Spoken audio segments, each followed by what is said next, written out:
the first chapter of the Jane Austen classic, Pride and Prejudice. It is a truth universally acknowledged that a single man in possession of a good fortune must be in want of a wife. However little known the feelings or views of such a man may be on his first entering a neighborhood, this truth is so well fixed in the minds of the surrounding families that he is considered the rightful property of someone or other of their daughters. "My dear Mr. Bennet," said his lady to him one day, "have you heard that Netherfield Park is let at last?" Mr. Bennet replied that he had not. "But it is," returned she, "for Mrs. Long has just been here, and she told me all about it." Mr. Bennet made no answer. "Do you not want to know who has taken it?" Patiently. "You want to tell me, but I have no objection to hearing it." This was invitation enough. "Why, my dear, you must know. Mrs. Long says that Netherfield is taken by a young man of large fortune from the north of England. That he came down on Monday in a chaise and four to see the place, and was so much delighted with it that he agreed with Mr. Morris immediately. That he is to take possession before Michaelmas, and some of his servants are to be in the house by the end of the week." "What is his name?" "Bingley." "Is he married or single?"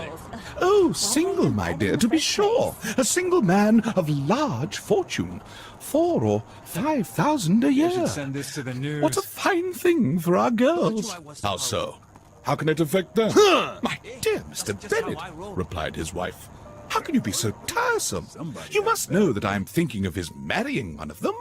"Is that his design in settling here?" "Design?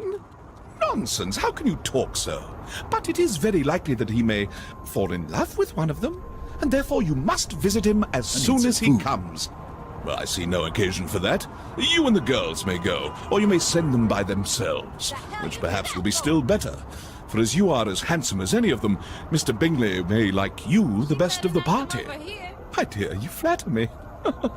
"I certainly have had my share of beauty, but I do not pretend to be anything extraordinary now. When a woman has 5 grown-up daughters, she ought to give over thinking of her own beauty. In such cases, a woman has not often much beauty to think of." "But, my dear, you must indeed go and see Mr. Bingley when he comes into the neighbourhood." "It is more than I engage for, I assure you." "But consider your daughters.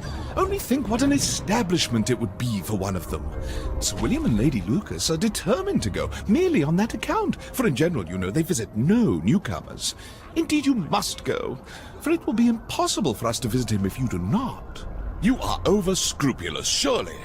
I dare say Mr. Bingley will be very glad to see you, and I will send a few lines by you to assure him of my hearty consent to his marrying whichever he chooses of the girls. Though I must throw in a good word for my little Lizzie." "Oh, I desire you to do no such thing. Lizzie is not a bit better than the others, and I am sure she is not half so handsome as Jane, nor half so good-humoured as Lydia. But you are always giving her the preference." "They have none of them much to recommend them," replied he. "They are all silly and ignorant like other girls, but Lizzie has something more of quickness than her sisters." "Mr. Bennet, how can you abuse your own children in such a way? You take delight in vexing me. You have no compassion for my poor nerves."